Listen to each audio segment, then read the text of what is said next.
All right, welcome to SoCalSportsReport.com's weekly podcast. I am your host, John Stellman, along with my all-star cast of Vince Morales and John Adams. I think the major story in this area this week is the Anaheim Ducks coming up on a fateful Game 7 at home. And we'll talk about their history and what to expect in that match. We have a few other things to talk about as well, but let's start with the Ducks, and we'll start with John, who's a Ducks homer, as I am, and see what his thoughts are on the finale with the Edmonton Oilers. Well, I'm scared. I'm not going to lie to you. It's something that was eye-opening to me. I thought running off of that adrenaline of, scoring 3 goals in 3 minutes and 16 seconds to tie the game, then going off and getting our boy Perry, of all people, to score us a goal that, he's been kind of non-existent there for a little bit. And so I thought the momentum leaving there, out of their place, was just going to be phenomenal.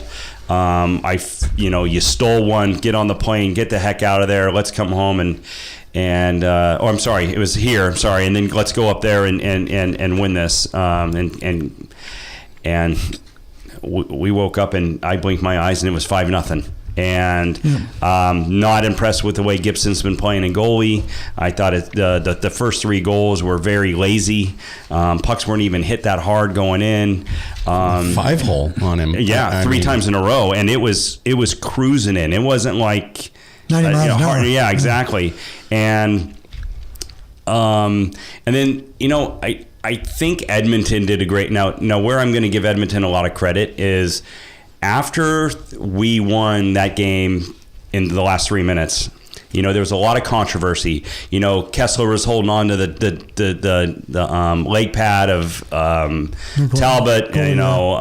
Everybody's going nuts on the internet about how bad the referees were. So they took that momentum, I think, in Edmonton, and they didn't talk about how we lost that game in the last 3 minutes. They talked about how the referees took the game away from them, and that's how I think they were possessed coming into that game. And it just looked like they wanted it more than we did, and their speed just took over.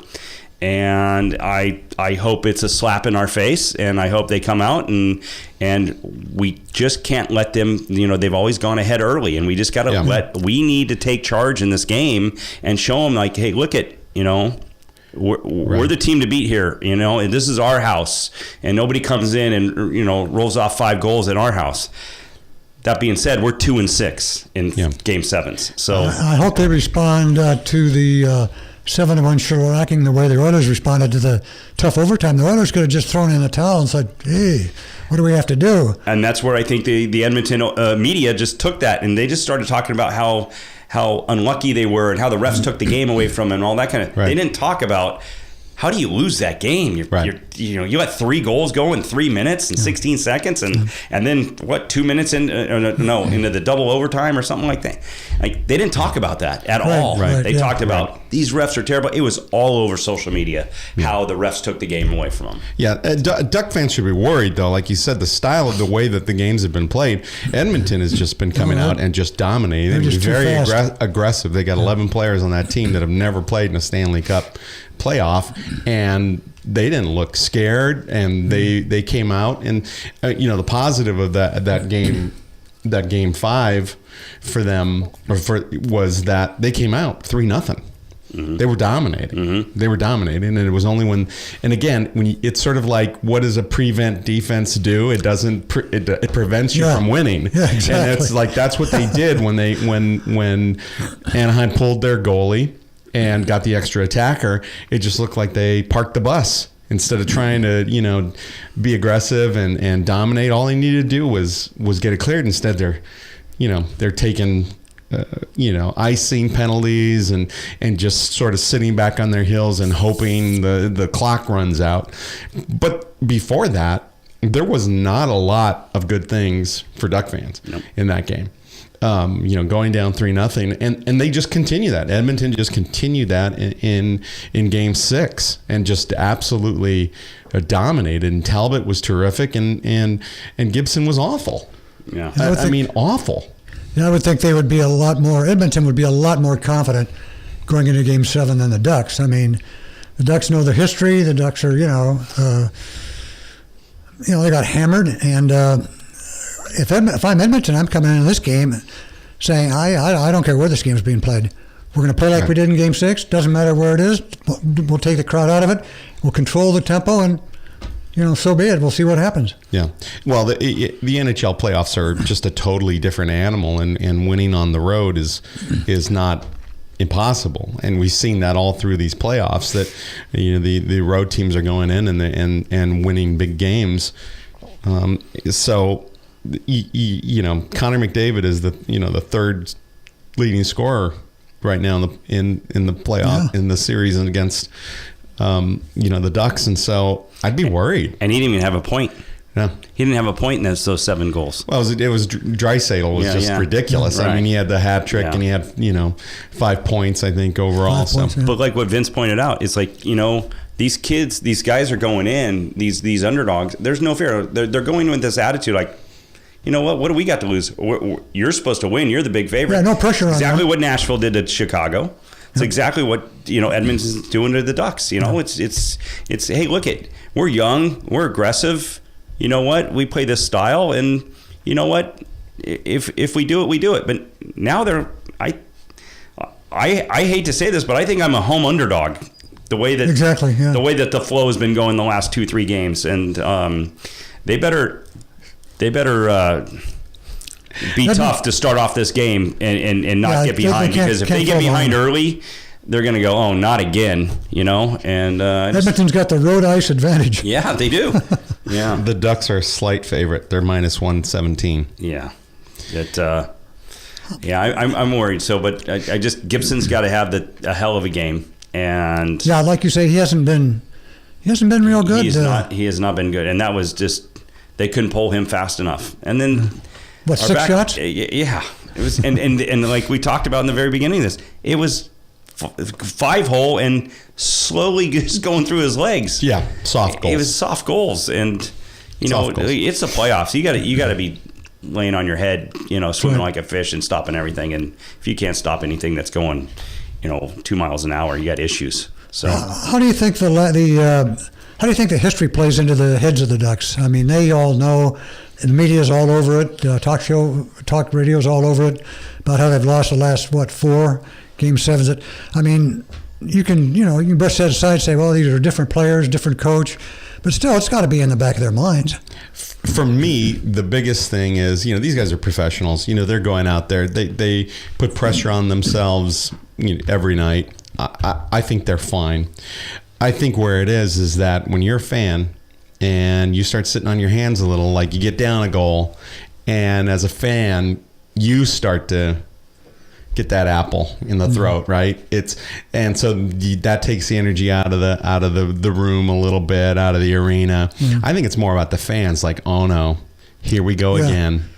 Because when fans are into a game, and you watch it all through the playoffs, these fans can really elevate a team, and it makes a big difference. Yeah. And for me, that's what it's like. So if those Duck fans are there and they get down a goal and they start to be quiet, and then Edmonton steals a period, and Talbot starts standing on his head, and then maybe Gibson lets in a cheapie. Now it's 2-0, and now those fans are nervous, and it's quiet, and then the players start feeling that energy. Yeah. Then maybe they start pressing, and then maybe they get a penalty, or they ice a puck when they really need a line change, and so to me that's where the core of it is. The Anaheim fans need short memories. And let's just talk about fans. It's not going to surprise me one bit that it's been a long time since Edmonton's been in the position that they're in right now. And it wouldn't surprise me one bit that there's a lot of Edmonton fans that are coming down and buying those tickets. I guarantee you can't, as a Ducks Ducks fan, you can't go up and buy a ticket in Edmonton. But I'll tell you right now, you probably could go buy tickets down here. Yeah. And, It's a good point. I've been to Chicago games, and it's been completely red and black, and it's almost like a home game. And it wouldn't surprise me one bit if these people are like, yeah, I'll get the heck out of here and go to Southern California for a couple days. You know what I mean? Yeah, and it wouldn't surprise me if there's a lot of orange in that, and it's not our orange, it's their orange. And that's something I'm afraid of also is you know, if they score a goal, how much you going to hear? Yeah, as passionate as those fans are too, and it's been 11 years since they've been in the playoffs. Yeah, you know they're looking at the cup. They're looking at that. And it's the second round of the playoffs. It's not the first round of the playoffs. Right. It's the second round of playoffs. Yeah. So I think it's very important, like Vince said, that the Ducks do not fall behind early. No, absolutely agree. Absolutely agree. They just can't afford to do that. They can't afford to play from behind because you can't get that. You can't call on that magic every game. Right. I mean, they've done it a couple of times, but. And like you say, Edmonton's the underdog. They go in there. They play carefree. They don't care. They care. But if we lose, we're supposed to lose. Right. Just maybe next play year. Lose. Exactly. That's right. Yeah. We're a young team. Yep. Yeah, exactly. We've got a lot going on. We're going to be able to re-sign these guys, extend their contracts. You know, we're going to be there and continue to be there. Whereas the Ducks you might be starting to think, you know, do we blow this up? You know, who are we going to re-sign? Who are we going to let go? And it's great. Getzlaf's really been holding his own. He's been playing great hockey. Well. And I think it's very important that he continues to have a very successful Game 7 and be the captain that he is. And the thing that's been surprising me is that the way the Oilers are among the worst in winning faceoffs. I don't understand how they won 47 games and they just can't win faceoffs. You know, that's clearly a young team who, you know, plays aggressively and, you know, they're not winning draws, but they're getting the puck and starting to move it and possess it. And to me, that's the biggest key. And I thought it would be a big key, you know, for the Oilers. It's you know, all we got to do is win a few at the right time, capitalize on it, and start to put a little pressure on the Ducks. The Ducks have not been very good in the penalty kill. No. They've just been not very good in the penalty kill, and we've watched those games all year. They take bad penalties sometimes. You know, they tend to play a little aggressively. You know, they want to hit somebody, and they take some bad penalties. I mean, none more than that. Corey Perry takes a lot of dumb penalties. I think they almost led the league in penalty minutes. They did lead the league in penalty minutes. But, you know, going back to the face-offs, that's where if we do have a 1 or 2 goal lead going in the third period late, that's where we are successful because we do win a lot of face-offs. Yes, right. You know, that's very important. And but again, you know, taking the leads, keeping the lead, and whichever direction it goes, I hope it's a good game. I hope it's not exactly what. 7-1. You know that'd be just embarrassing. The Ducks' window of opportunity is getting a little closing a little bit here too. Is. You got, Getzlaf and Perry and Kessler. They're all in their 30s, and they got some good young kids. But Raquel's a terrific player. Oh yeah, Richie. Yeah. So, who won the junior game? The goals. The goals win? Yeah. Okay, goals sorry. win. Yeah.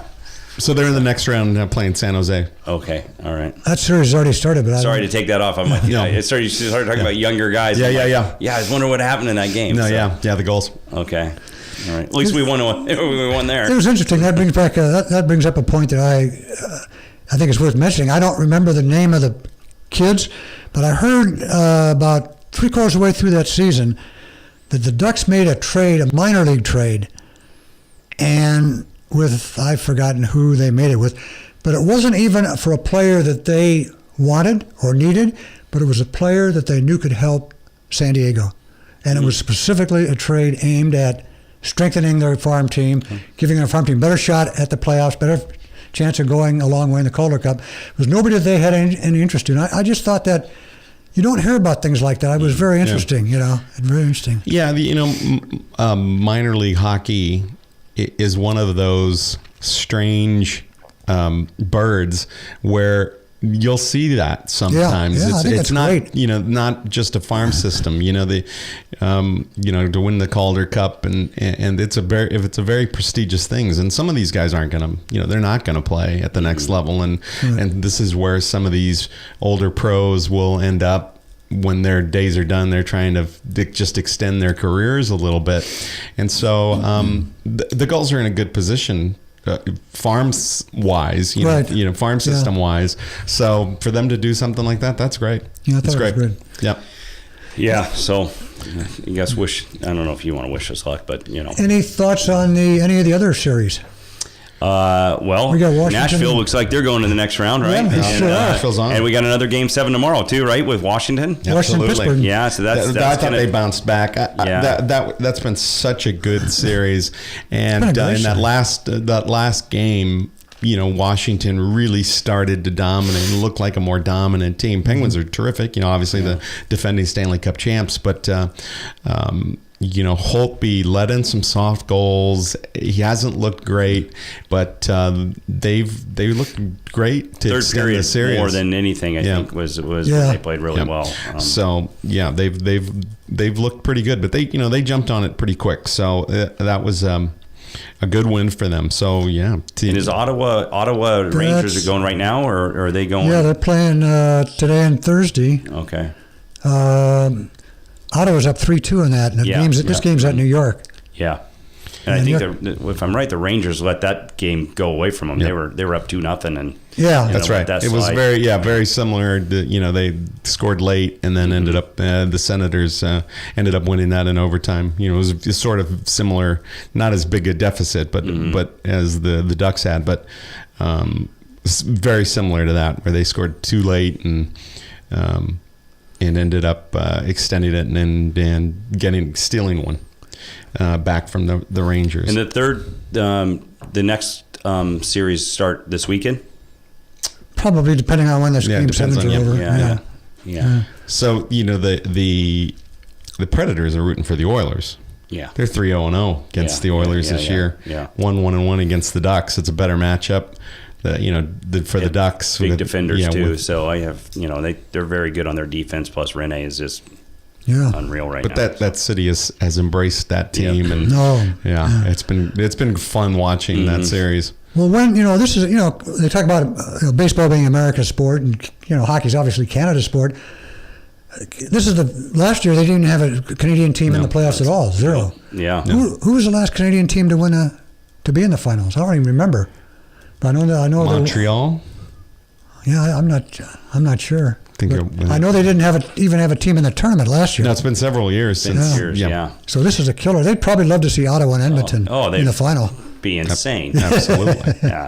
Absolutely. But with only two Canadian teams left, right? Yeah.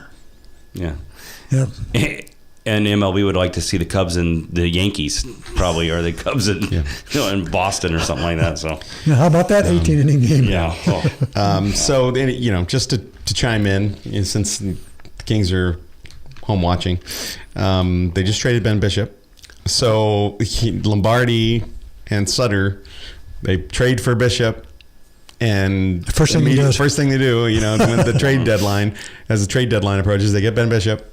And then a few days later, Quick is in and keeps starting. Right. And now you've got this thing where, what were they thinking? Did they not think Quick was coming back? Did they think that? And then they traded him for a 4th-round pick. So it's like, okay, there's Ben Bishop. Goodbye. That was a terrible trade when they could have been getting somebody offensive to help with them down the stretch and try to make that playoff run. They get Ben Bishop, and now he's gone. Wow. But they re-signed Tanner Pearson. So Tyler Toffoli is the next guy on their list to try and re-sign. So, but they signed a 4-year extension with Tanner Pearson, which is good news for Kings fans. As long as Quick is good next year, they'll be. He seemed healthy. I mean, he seemed really healthy when he came back. It was a long injury. He was out a long time with the groin, and because that's his game. I mean, the flexibility, the athleticism. That's Quickie's game. So to see him come back, that was great, and hopefully have a good off season and rebuild it and rehab that groin even further and come back. Yeah. One more footnote on the hockey. San Jose beat Edmonton 7-0 to tie that series at 2, that first round series. Edmonton responded by winning the next 2 games. Oh, boy. So, they don't mess around. Yeah, no, they don't. So. They don't. And Connor McDavid can throw the whole team on his back too. That's how good exactly that guy right. is. Exactly right. Be interesting to see what kind of changes, if any, that Carlisle makes, or either philosophical or line-wise or anything. I didn't look into it, but I don't know how much longer we have with Corey Perry. But I'm wondering if he needs to go. Boy, he hasn't been very good for the last couple of years. So very streaky. Stupid penalties. Well, they had him on the third line a lot this year too. They've got a lot of. So this is a guy that is supposed to be your top guy, and he can't even make the Canadian national team. So, it's time to. I think it's time to. I don't know where we are. I'd have to look in the contract, but it's getting a little long. He can be replaced. Yeah, I have a feeling. Yeah. All right, does that wrap it up for hockey? Yeah, I guess so. Baseball, huh? Sure. You want to start with your Dodgers, or you want me to start with the Angels? Why don't you start? Okay. Well, we were flowing there for a while, and then we went into Seattle, and we won our first game. And then I don't know if, I'm a momentum guy, but you were leading going into like sixth or seventh inning, and a ground ball to Pennington, and he makes a terrible decision where he can get the lead runner out at second base, and he goes to first, and it opens up the floodgates, and we ended up losing. They come back and beat us. They rolled up 4 in that inning. We ended up losing like 6-2 or something, and then you lose the next one, and you're not even facing King Felix. It's just, and then we come down, and here's your true test. You're going to go into your home, and you're going to face the division leaders, and you get beat 2 out of 3. It's just, you've got to win close games. If you're going to win these games, smoke and mirrors, you got to win these games that you're leading 2-0 going into the 6th, 7th inning. Plus, you can't score 4 runs in the 9th inning to tie. Yeah. Against Houston and then lose it in the 10th. Right. Exactly. And they could have lost all 3 of those games. I was at that game actually. But yeah, you're absolutely right. And so I started looking at it, and they're 14-12 against the division, and they're 2-5 against outside the division. They're 2-5 against the team that's leading their division. Yeah, that's 3 games. They're about to go on a road trip but their next 27 games are going to be outside the division, starting.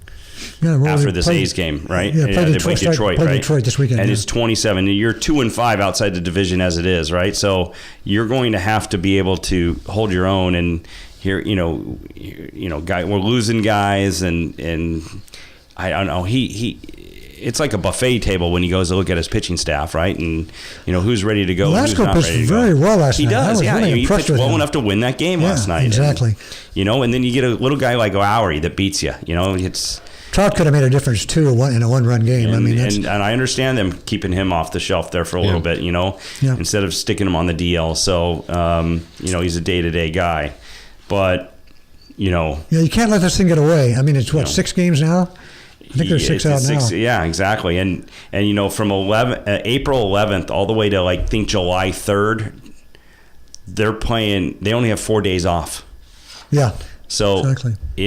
It's a grind, So when you're in the, situation to win ball games, you can't, last night you got men on first and second.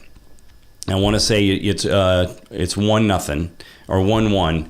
And Maldonado's up with men on first and second, and he asked him to bunt, and he can't lay down the bunt, right? And then he strikes out looking. Next guy, ground ball, double play, into the inning. Like those are the little things that we need to do to be able to be successful. Yeah, they used to be good at that too. The Angels used to be good at going from first to third and the little ball and things of that nature. But Yeah. They're 6-12 on the road.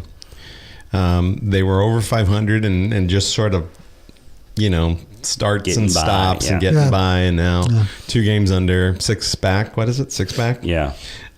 6 back. It's slipping away. You're right. Yeah, it is slipping away. They've got a team batting average of 239, 306 on base percentage as a team. I mean, that's not going to get it done. That's You gotta terrible. Get guys online, terrible. and their slugging is 364, and I'm having trouble finding a team with a 364. Only the Royals have a lower. No, the Royals and the Giants have a lower slugging percentage. And the Royals swept them. So Yeah. it's It's bad. It's bad. And so, but from a pitching standpoint, right? Where are they? Yeah, Nolasco pitched well last night. he did, yeah. And the Hernandez kid is actually that we picked up from Atlanta. liked him. He's hanging in there. I don't know if you let that other guy go 3 innings. Right. Norris has actually been doing a pretty good job Decent. closing. Yeah. But we still, like you said, we still got too many guys on the DL that are. Yeah, the pitching Brutal. staff, 4.25 team ERA, 49 home runs they've allowed. Oh yeah. Yeah, that's I mean, that's a lot. That's like airport, a lot of takeoffs. Takeoffs and landings. Yeah, exactly. Dear God. And it was 30 something early in the season. Like they kind of mild it down there for a little bit, but then it's gotten hot again. So yeah, it's not like the way your Dodgers are actually performing now. So, Dodgers are starting to turn it around. They're 9-3 since Bellinger has been brought up. Great decision to put Gonzalez on the DL. He needs the time. It's only 10 days. Though, 10-day DL. Yeah.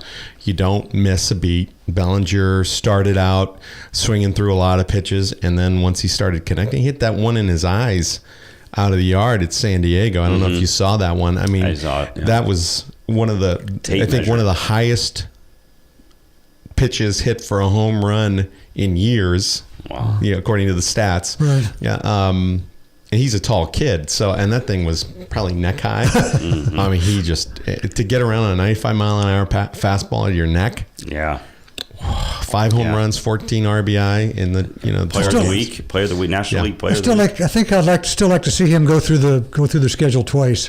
Play these teams, all these teams. I don't think there's any question. It's the Padres and the Pirates last night. I mean, these are not obviously great teams that they're facing. But they're going to book still on big league. It's still big league pitching, and they do. They're pitching him in, but he can get around on a fastball. So, but he's also walked a little bit, and he's getting on base, and so. So who's going to sit when Adrian comes back? Because you'll put him to the outfield, right? Bellinger can't play the outfield. First base is his position. Right. He may go down. I don't think so. Outfield. He played outfield in spring training. Yeah.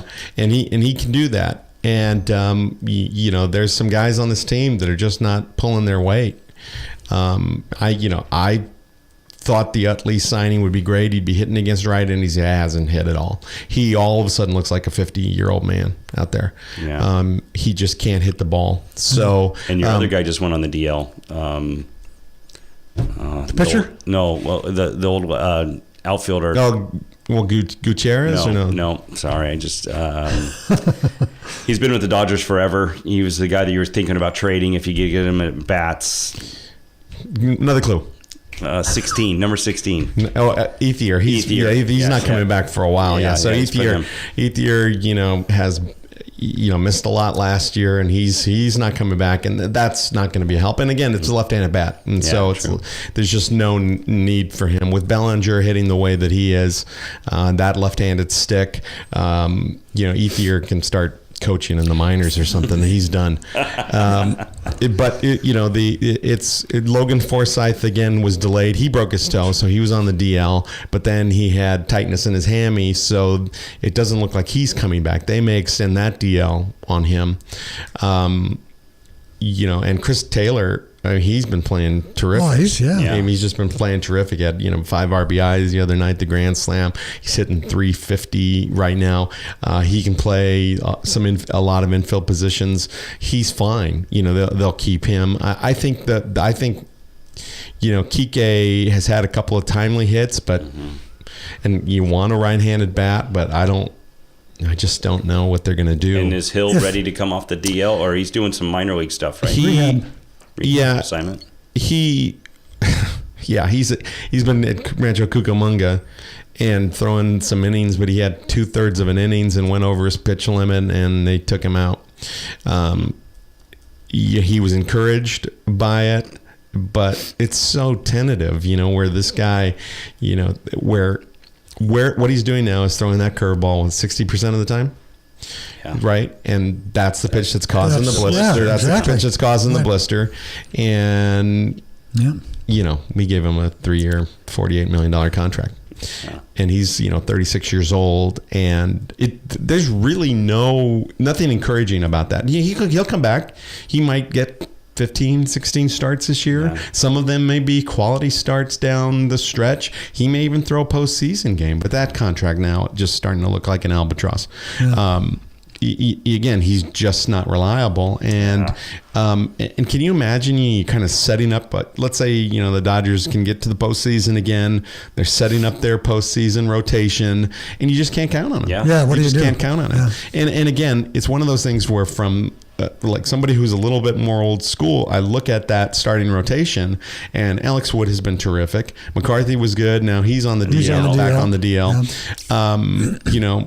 Lot of lefties, right? Yeah. And when you get to the playoffs, you need a little more diversity, right. And you need somebody who you can look at and go, that guy's going to give us 7 today.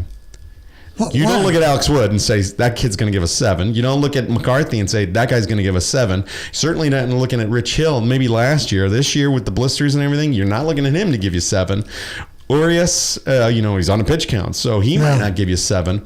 And, it's just very, strange. And not to bang on your boy, but, Roberts, with the way he used Kershaw, 114 pitches in a game that they're winning by a bunch of runs, and then bringing in Kenley Jansen to come in for that, just to get 3 innings, like a 3-inning save, and just to get them some innings because they knew they were going to have a rain out the next day. Right. But I don't know. That's just, it's a cold night, rainy. Get Kershaw out of there. Yeah, exactly. Throw that Hatcher in there. That's his role coming in when you've got a 5, 6, 7 run lead. So. Or a guy like you think it'd be a smart move so he's not getting as many pitches to put Hill into the bullpen? Hill won't be able to do that. He just won't be able to do that. I think you'd rather have him prep and go as a starter. And the way that they have it is, they get a guy like Stripling or McCarthy, and, it depends on, who's going to get moved to the bullpen when they go through this rotation. Right now they got lucky with the, letting Kershaw moved him back a day because of the 1 day off, and then there was the rain out. And so, they were able to move some things around. And when you've got 7 starting pitchers, it's fine. But if anybody would have said Alex Wood was going to be the number 2 guy, on the staff, you would have said, "Oh my God, we're in trouble." So Ryu, so if everybody's healthy, is he? If everybody's healthy, we have 8 starting pitchers. 8 starting. Seriously. Yeah. So you've got that's good. You've got Kershaw, you've got Urias, Ryu, Maeda, Wood, McCarthy, but and if Hill. everybody's healthy, he's got to go down. That's right? 7. Actually. He's got to go down to get his innings, right? Is that where you would pull him and put him down? Who's that? Urias. They might. Yeah. I hope that he just stays. Okay.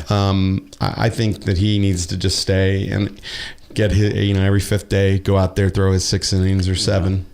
Why do the Dodgers always seem to give pitchers with histories of injuries long-term, large contracts?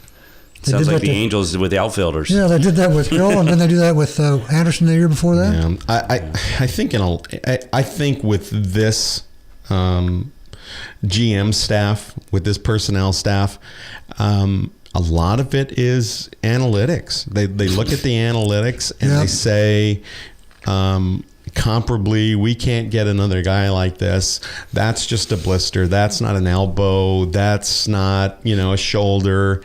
And they think they're dead wrong on this with Hill. I think it's going to plague him for the 3 years. I think, we'll baby him this year. But he's discouraged. I mean, he's clearly discouraged. Yeah. And you're a 36-year-old man with a 3-year, $48 million contract, and you're throwing innings in Rancho Cucamonga. Right. You are riding the bus. And, was super glue on a finger. Yeah, probably. exactly. Or you're urinating on it, or sticking it in a bottle of the pickle juice, or taking an emery board, or whatever the hell you're doing. It's like, oh no, wait, that was for like a jellyfish. Wait a minute. You got to get all your home remedies right. Yeah. So, but I'm encouraged by, I'm more encouraged by what's going on with the Dodgers. 9-3 since Bellinger came up. In the last several games, I can't remember if it was the last 6 games, 73 runs scored, right, and they've allowed 35. Yeah. I mean, they're just dominating right now. Yep. And just hitting the ball and moving guys along. And, then you look over at the Giants and you go, God, I'm glad we're not them. Mm-hmm. Lead the majors in losses. Bumgarner. Right when he went down, it was already headed that way. Yeah. But you start to think about what happened. How did this team have like the best record in the first half of last year? Because they looked terrible in the second half, and they were dreadful. And that bullpen was awful. And then this year, they're terrible. They're really a bad team. The Dodgers, 4 of their 11 wins have come against the Dodgers. And when you started the season, you didn't think the Rockies were going to be your challenge. I did. Oh, you did? Oh, yeah. I predicted that the Rockies would be there. I didn't think that the Diamondbacks would be as good. I was picking the Rockies. I thought they'd be, but it looks like the Diamondbacks are for real. Mm. The Rockies, I think the jury's still out on them. Yeah. The Dodgers right now with their schedule, the Padres, and then now with the Pirates, a team that's headed in the wrong direction. That's the time when you got to start racking up those wins. Yeah, you got to start beating on these people. You got to start racking up those wins. And Urias tonight, that's good. Yeah. But they're going against one of the Pirates' better pitchers, Nova, I think. Yeah, he pitched. He came over from the Yankees. Yeah, good player. And then I heard today the Padres lost 11-000. That was Jared Weaver. Another 2 home runs. He didn't get through the third. 7 runs and 2 innings. Another 2 home runs. He's given up, was it 14 home runs this year? Yeah. No velocity. Velocity. No, we saw that. We saw it last year. I remember watching him in spring training, and he was maxing out at 84 miles an hour. 84, 85, yeah. And I was just flabbergasted that they signed him.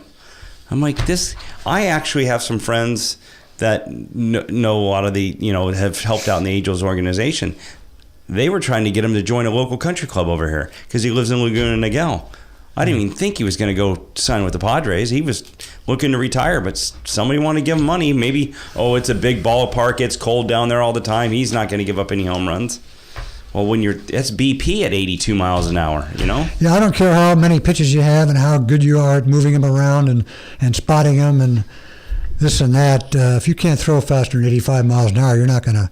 Those other pitches are going to be. It better move too. If it's 85, Jamie Moyer's the only guy that's actually thrown. I'm looking at these. I'm looking at these stats. There's a couple of dead guys who were throwing faster than Weaver.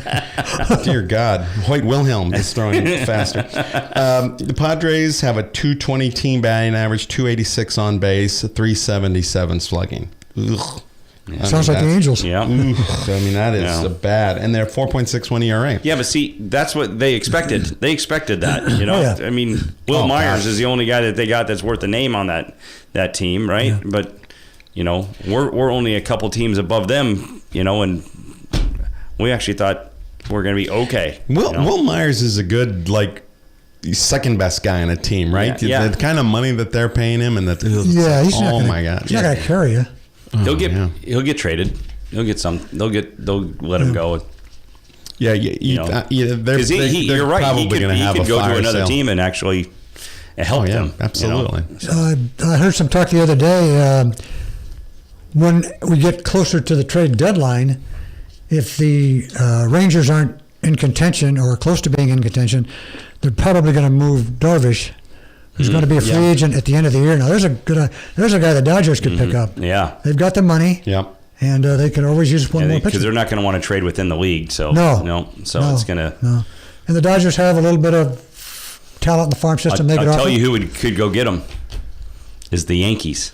Oh yeah, I'm sure they'll The Yankees. Oh, I mean, yeah, they're playing great baseball, and they could always, you know, their big talk was, are these starters going to get us, you know, where we need to get? They've got the young farm system. They've got the players to do it. I watched this guy the other night in that long inning game. 18 you know, inning? Yeah. But I think he threw the first 7 or 8. He was throwing 98 miles an hour. Yeah. I mean, they've got some good. Now, I mean, there's some veterans on that team that need to go, like. Chase Headley's not really your future third baseman. Right. But Matt Holliday was playing first base. I didn't know that. I'm like, Matt Holliday's playing first base. Yeah, he was just. I think he was.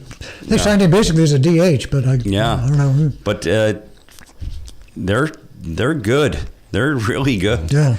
Yeah. And Chapman comes in to relief. But I mean, are you surprised by the Rangers being so bad?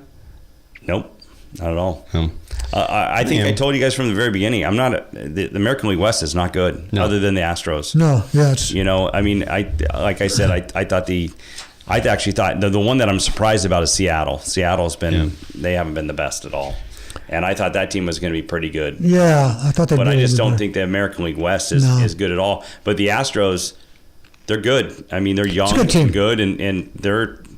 You know, they've got some good. They got that good 7, 8, 9. They got some good relief plus guys. Keuchel coming back. He's pitching like he did when he won the Cy Young 2 years ago. I mean, that game that we tied them in that game. Keuchel's got 70. He's got 90 pitches going into the 9th inning. Right. You know what I mean? And then and then he gets broken back single, broken bat single, and ends up getting pulled. Next guy hits it. Those 3 runs were his. Charged. Yeah. You know, charged to him, but. He dominates. He works fast. He throws strikes. Yeah, keeps him off balance. Just good pitcher. And he looks like Paul Bunyan. The Astros 275 team batting average, second in the majors. Yeah, but their pitching staff is also right there. I mean, the 3.54 team ERA. Those are all good signs for the Astros. Bad, and they're young, the and they've got a great infield. First baseman's mediocre, but up the middle they got 2 great guys up the middle, Correa and Altuve. I thought Josh Reddick was a great pickup for them. So right, plays his position well, hits with a little sock. It's perfect. It was perfect. It really is, yeah. So Gomez is a little bit of a loose cannon, but he's still going to put up his numbers. Yeah, he gets you some runs quick. But yeah, I think. If you look at both statistics, I think they're winning these games more or less because they're getting into the 7th inning and they've got the guys to be able to close out the game. Yeah, they sure do. More than they're going off and scoring 10 runs a game and winning games. Their pitching is if you got enough depth that can help you from the 7th to the 9th inning, go ahead, throw 80 pitches into the 6th, 7th inning. If you're only going to pitch 6 innings, go out there and go from there. But I think they're just going to keep getting better, I think, and again, it's all who's healthy, who's not healthy. So yeah, that's true too. So it's a long season. Yeah, it really is. But I don't know about the National League West, but just the American League West is it's awful. Yeah, I think this is why the reason I brought that up is because they're going to go play the East Coast and the Central here, and we're going to see really where. The baseball, where the best, now they're starting to go. They've just beat up each other. All leagues have beat up each other in their divisions. Now they're going to go out and play other divisions, and we're going to really see where things go. So that's going to be interesting in the next 30 days, how things fall. So, yeah, I think Colorado and Arizona is going to come back to earth eventually, and I think the Dodgers are going to be as dominant in the NL West as Houston will be in the AL West. Yeah, I mean, he had a great point. He had a good point when it comes to if you're telling me I got 8 legitimate starters, a couple guys can go in the DL, and then still the other guys are going to hold their own. Doesn't hurt you. Pitching, what does they say? Defense wins Super Bowls sometimes, but if your pitchers can keep you in these ball games and your relief pitching can hold you in, you only have to score 4 or 5 runs. Andrew Friedman is earning his money with the way that he's using that 10-day DL and moving guys around and bringing guys in, Liberatore in, guys out, Fields, Grant Dayton. It's been masterful, and these guys come in and they pitch, and there really isn't that one guy who you just think is kerosene on the fire. No, well, I'm not a big Hatcher fan. That's sort of the Hatcher. He just doesn't come in. If he comes in a 1-run game, it's like, oh boy. He comes in when they win by 3 runs, 4 runs, 5 runs, 7 runs. That's why you see these big games and you go, how come Hatcher's not in? He must be tired tonight. Yeah. So, how about a little Derby recap? Yeah, it's another run for the roses. It was I thought it was going to get a little uglier than what it was, but the sun came out and it wasn't as sloppy as conditions. Vince, one of the things that I noticed that when is enough? They have 19 horses, 20 horses in that race. Yeah. And I'm just wondering if it's just too much, because, when you come around that corner, I mean, it is, and now you're dealing with slop, right? So now you got to worry about horses don't like to get their mud kicked in their face, and who's good in the slop, who's not good in the slop, and then Thunder Snow was not good in the slop. It was in a horse, like a gate jumping competition. But there was some unique things that happened. So you got Thunder Snow that about 20 yards off the line jumps up and starts bucking and going crazy. There's a horse on the outside named Patch. The reason they call him Patch, I think, is because Blinky is what I call him. He's got one eye, right? Yeah. And he draws a 20 hole, and the eye that he doesn't have is on his left side. So when he breaks, he's not going to see any horses on his left side. He's going to see 100,000 people on his right side. So that was crazy. I looked at that and go, that horse has no chance, because he's going to go like, I want to look this way, and that jockey's going to try to keep his head straight. And so, Always Dreaming was the he was the I think did he go off was the morning line favorite? Did he go off as a favorite too, or did the Irish War? I think he was among the favorites, but I don't think he was the actual favorite at the. But it was the second time that Johnny Velasquez and Fletcher won together. Fletcher. Yeah. It was, I think, 5 in a row now. I think it's 5 in a row that the favorite actually won. So I know everybody looks for those, those sleepers, but it's, numbers don't lie. And so it was a great ride by Velasquez. I thought that horse was peaking going into the race. I think he just won the Florida Derby too. Right. And he'd beat a couple horses that were in the race. But when I watched the race over and over and over again, I noticed that there was a plan by those guys, and that plan was to get that horse on the lead, and he did, and he settled him down, and he kept him on the inside. And a lot of people are talking about the inside being too muddy and too bad, and I actually it turned out that looking at Lee is a 44-1 horse in the one hole, takes off and is dead last going in almost into the turn, and notices that nobody's jumping on the inside to ride the rail, and he went all the way up the rail, and actually that horse could be a contender at the Belmont, because he was running them down. So, but it was I got some other fun little statistics afterwards, but it was a great race. I'm just wondering if it's just too many horses sometimes. With the auxiliary gate, and again, it's about fees, and again, getting these entry fees and getting all these horses, and I get it. These are 3-year-olds that haven't been running very long. Some of them don't run as 2-year-olds, and so, they're. I get it. You never really know what you're going to get, but I sent you that article, that 538 article, which was about how the chalk is, this is a new thing, and because of the way that the points that you earned for your wins and the places and shows that you get throughout the year builds you up to where you can qualify to enter the Kentucky Derby, which is really shaken out a lot of the riffraff who, guys who are just going to pay the entry fee because they can and they just want to have a horse in the Derby. Exactly. So it's open to a lot more horses, and so you get this really diverse group of horses, and so some of that has gone away because as that 538, that Nate Silver article was talking about, is the points that you earn and the entries. These are horses that should be here, and the horses who are the shorter shots are going to be the ones that are winning, and that's been the case in the last several years. Is that the chalk or the horses that are right around there are winning and coming in.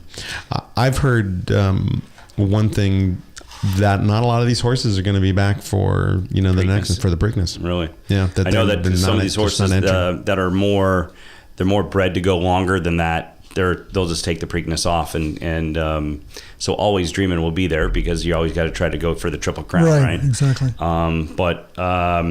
So actually, I went down and looked at some statistics.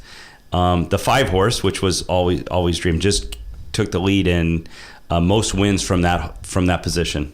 So, and I was actually surprised. It was very loaded from the 1 through the 6th hole. I thought it would be more middle to outside, because it just gets too crowded, congested in there. But Always Dreamin', they made $1.24 million for winning that race.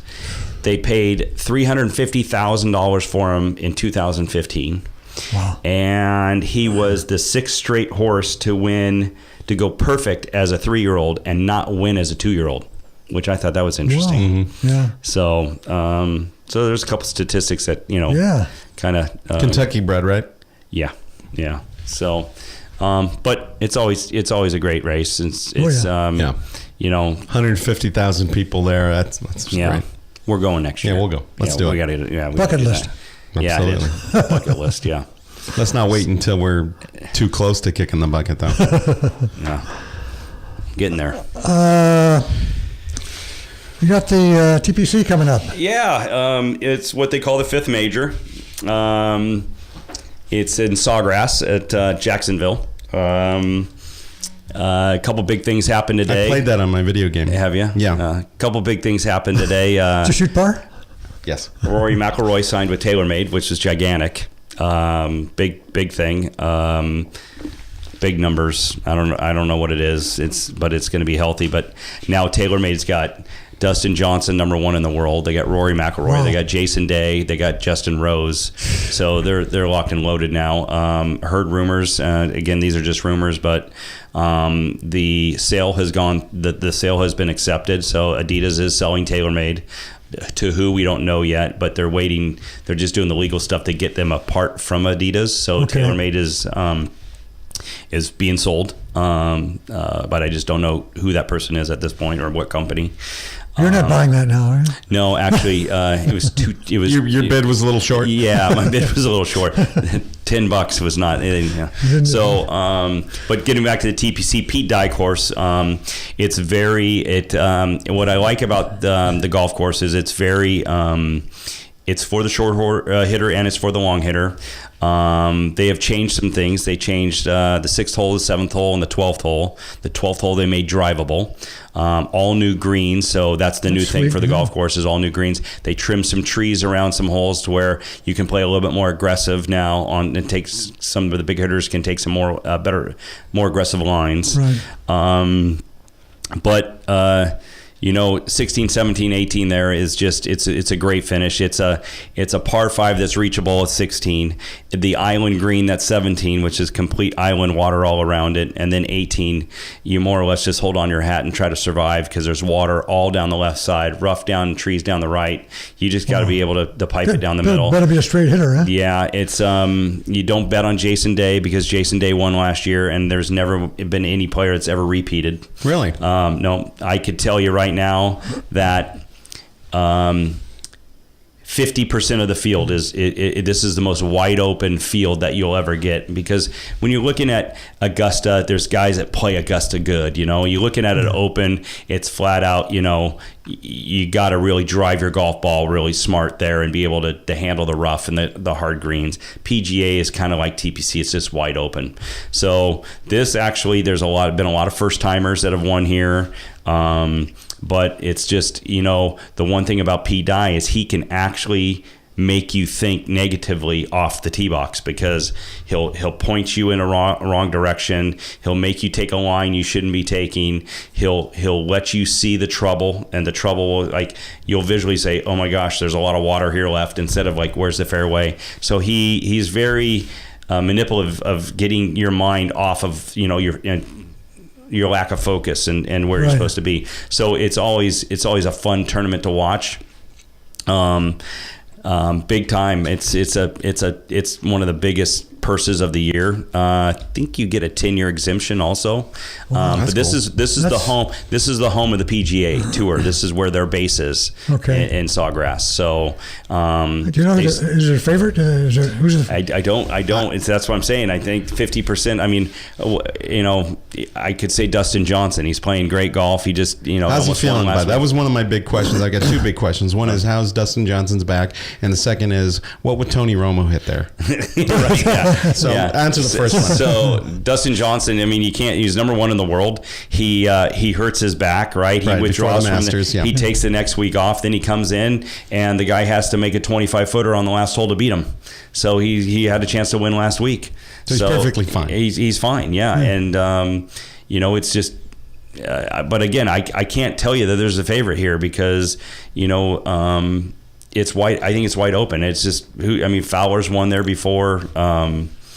So I don't want to go out and pick a favorite, because it could be anybody. Does he have a single story? I would say I'd like to see John Rahm win. You know, the new kid who's from Spain. He had a chance to win. He had to, if he eagled the last hole. State. Yeah, he's got a chance to win. He's playing great golf, but this is the first time he's ever been there. But Hal Sutton, when he won, it was his first time he's ever been there. So there's a lot of things that can go on. It's just like, who's not going to make the stupid mistakes? You know, because that's what Pete Dye will do to you. He'll let you think birdie, and you're leaving with double or triple, like that fast. What kind of weather are they getting for that first round? Today, so far, the forecast is supposed to be gorgeous. So should be a lot of fun. Should be really exciting.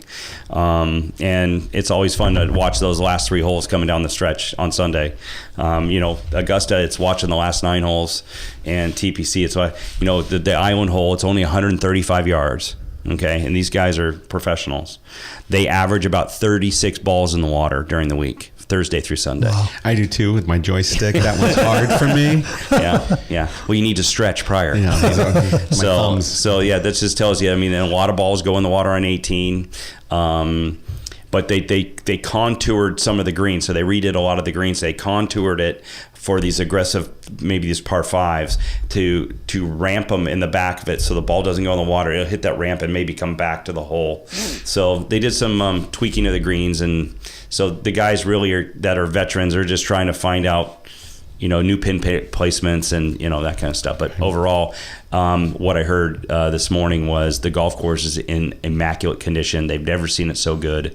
So kudos to the super and that's what he's great. in there. Yeah. So should be another exciting. It's always a fun tournament to watch. So, So my question is, Dustin Johnson has a single story place down there? Or? Yeah. Dustin Johnson has many places. Ranch house, rent a ranch house. Yeah. That's my advice to Dustin Johnson. Right, yeah, exactly. You know. Right, or actually get one with a stairwell that you can sit in a chair and go up. There you go. Right? Yeah, I like that. Yeah. Hey, so John Daly won a tournament? So John Daly won, on the Champions Tour, and you know, John Daly came out and said this morning, he goes, I'll take the Champions Tour guys against the PGA guys inside 100 yards. He goes, I have been so impressed with how good these Champions Tour guys chip and putt or play inside 100 yards.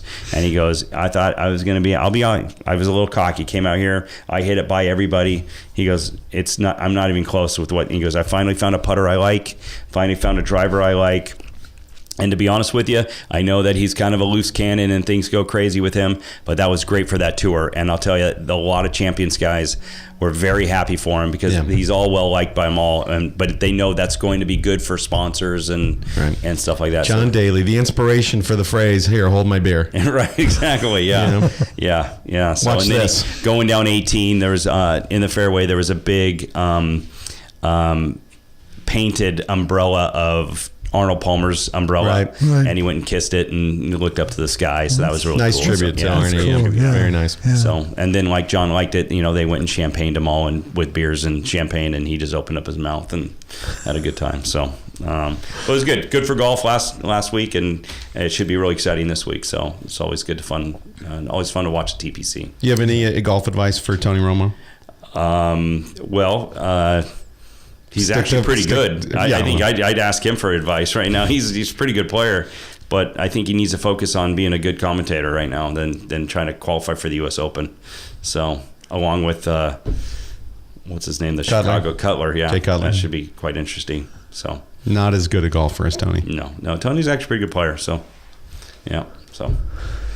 Well, anybody have any other comments, closing thoughts? I think that's it. Yeah, It's going to be fun to watch. It'd be nice for you to root for our Ducks tomorrow night, which I know that's not going to happen. I can tell you I did, but you know.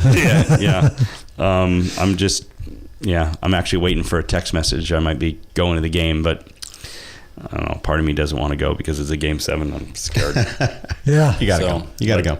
Yeah, but I just hope it's a good game. I just hope it's a good hockey game, regardless of which way it goes. But I don't want it to be that one-sided. So, and I hope the other game's good. The Washington game, that'd be great to watch that as a good hockey game too. So, hockey playoffs are the best. So better than the NBA, that's for sure. And by the way, can you just put Cleveland? Let's get there. Just go Cleveland and put it in Golden State and just go. Hey, what time do you guys want to play? Both 8-0. I mean, and it's not even close. I'm not. I don't watch a lot of the playoffs, but what I've watched has not been very good. I mean, though, I think the Washington-Boston series might turn out to be good, but it's just okay. Yeah. It's like these are dominant teams over these guys. They're just playing with them almost. I mean, it's just 20 teams in the playoffs, I think. Yeah, but there's not a lot of good teams. You know what I mean? There's, it's almost like get to the semifinals of these games, and that should be the playoffs because it's not very good basketball. Yeah. You surprised that San Antonio's been able to hang in without Tony Parker? I mean, I think Houston's going to win that series, but they're 2-2. But they lost Nene. Yeah, he's done. So so the Rockets are in deep doo doo. Yeah, I didn't hear that. The Rockets are totally based on their 3-point. I mean, how completely. They play. I mean, that's you don't know. That's a whole series. They could just the Rockets could get hot for 3 weeks and they could surprise a lot of people. But the other side, they could go 10 for 30, from the 3-point line and get beat by 25. Yeah, but honestly, watching those series, you just go, who cares? Just Golden State and Cleveland. Let's just get there. Let's just fast forward to that. Exactly. That's going to be good. That's going to be basketball. That's going to be great television. Yeah, it really is. And so I haven't been watching too much of it, to be honest with you. I'm just on a commercial, a guide in there for a little bit, and I'll get out of there. So, all right, I think that does it for tonight. All right, we are out. We'll see you guys next week. You got it. All right.